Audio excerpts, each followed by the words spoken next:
Bonjour à toutes et à tous qui venez de nous rejoindre. Je suis Émilie Zapalski, journaliste, et je vais vous présenter aujourd'hui un concept inédit d'émission TV spécialement conçu pour vous. Un concept qui, par les temps qui courent et face à l'annulation de nombreux événements, salons, séminaires et colloques, va vous aider à maintenir votre communication auprès de vos collaborateurs, de vos clients, de vos prospects et de vos autres publics cibles. Et pour cette démonstration, je suis accompagnée, à distance bien sûr, par Jean-Luc Bécoulet de Polynôme, l'homme orchestre du dispositif. Derrière les écrans, Jean-Luc organise les temps de parole de chacun, le rythme de l'émission, les lancements des vidéos, des documents et des interviews. Les experts sont également présents, ils assurent la diffusion de l'émission et la sécurité du flux.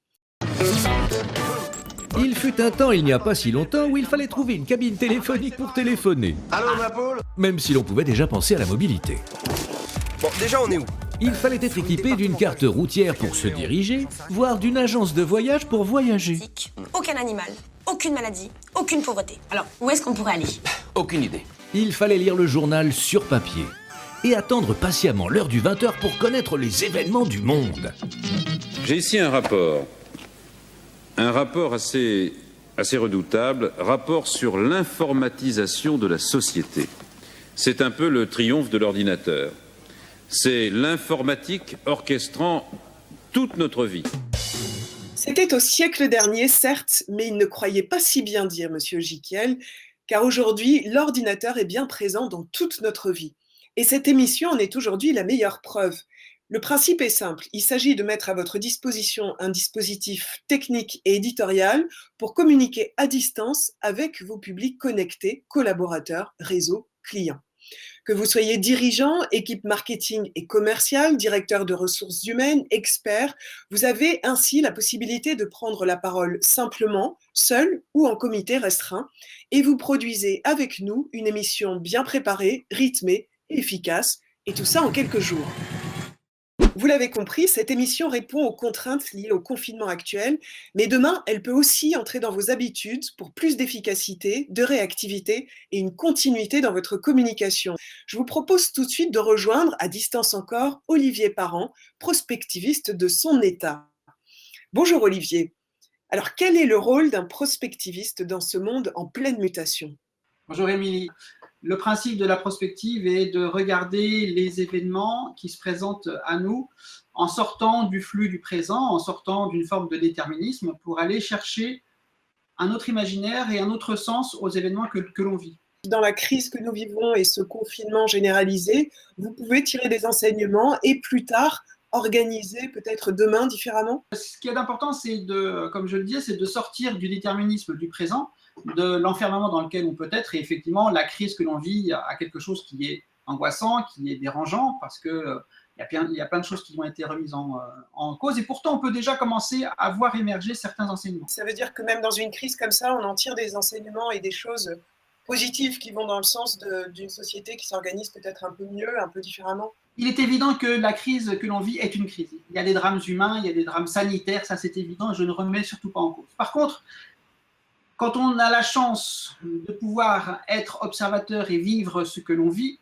l'enseignement qui est à tirer, c'est de se dire, voilà, on a des signes, on a des événements qui montrent qu'on peut envisager les choses d'une autre manière, et qu'est-ce que ça voudra dire pour demain ?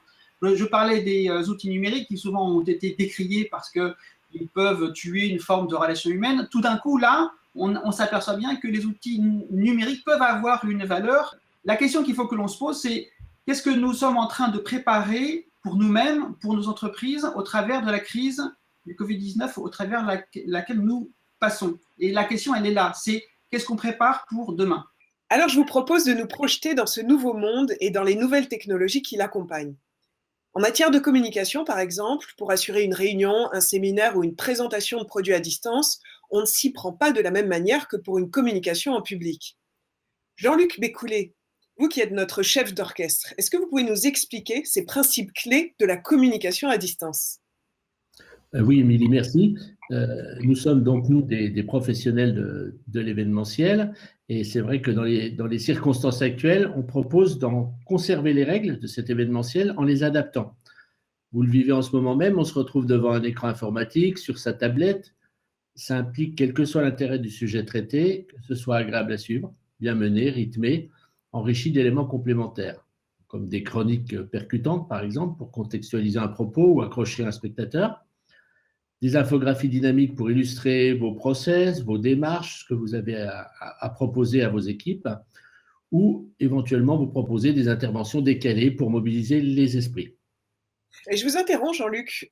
J'ai envie d'illustrer votre propos avec un exemple, avec ce témoignage de Christian Clot.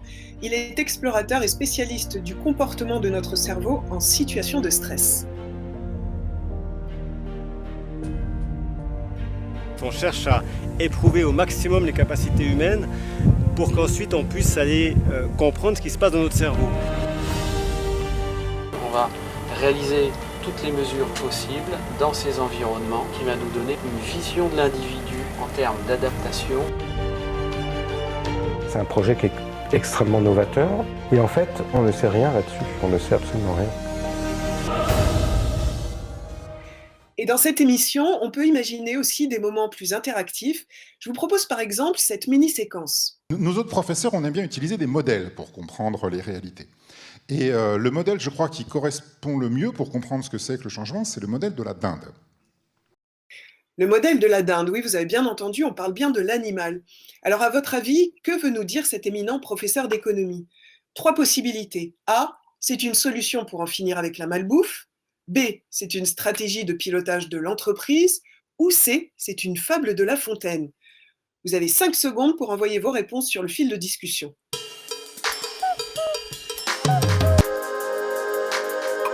Et la bonne réponse est B, en effet, car il se trouve que notre dinde est inductiviste. La réponse tout de suite en images. L'induction en logique, c'est quand vous tirez des enseignements généraux d'événements particuliers qui vous sont arrivés. Il vous est arrivé un certain nombre de choses et vous en tirez des règles générales.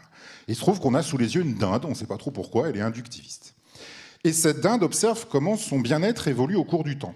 Et elle observe tous les jours qu'on lui donne un petit peu plus de graines à manger, que le fermier fait attention à son confort, qu'on veille que tout va bien pour elle. Son bien-être évolue continuellement bien au cours du temps.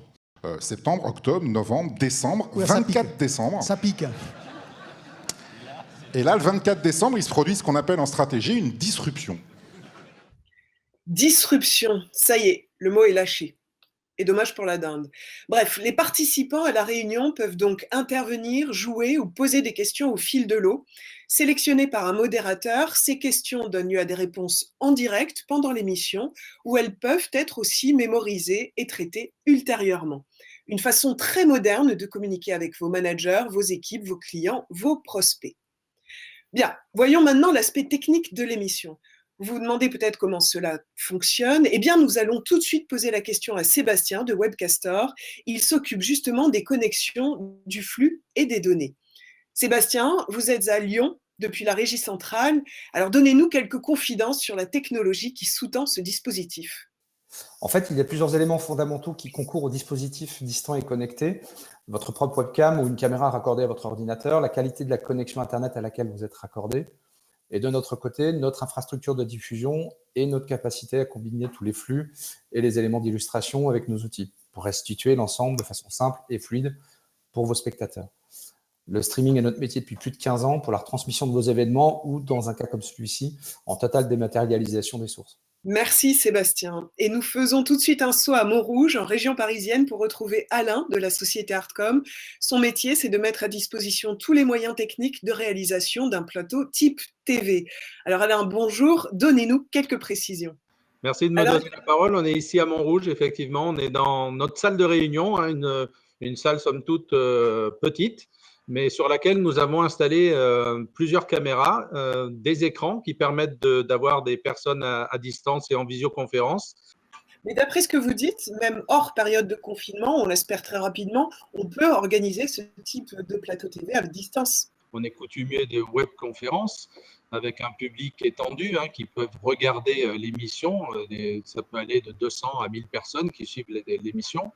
Là, on est rentré dans un protocole sanitaire où on met en place ce matériel-là avec des techniciens dans une salle dédiée et puis on pilote tout ça à distance de façon à pouvoir avoir le moins de contacts possible, mais tout de même de pouvoir avoir une communication et de pouvoir délivrer un message aux personnes qui regardent l'émission. Merci beaucoup Alain pour toutes ces précisions. Merci Émilie. Un dernier mot pour conclure, Jean-Luc, peut-être sur la préparation, facteur clé de succès de l'émission? Alors, c'est vrai que toute émission a besoin d'une préparation, c'est évident. J'espère que vous venez de vivre quelque chose qui est une émission pilote, qui vous permet de comprendre comment on peut mélanger tous les ingrédients nécessaires à ce type d'exercice. Mais cet exercice, il commence par un peu de coaching, par une répétition, par le fait qu'on peut aider des gens qui ont moins l'habitude de s'exprimer, par le fait qu'il faut bien regarder la caméra de son ordinateur, par le fait qu'il faut essayer d'être le plus à l'aise possible, par le fait qu'on peut vous aider à illustrer votre propos, etc. Bref, quel que soit le type de public auquel vous avez affaire, on peut avec vous préparer et monter ce type d'émission de façon à ce que votre propos, même à distance, soit le plus percutant possible. Merci Jean-Luc, merci à toutes et à tous de nous avoir suivis. Il ne vous reste plus qu'à tenter l'aventure. Nous sommes là, à votre disposition, pour préparer ensemble votre émission.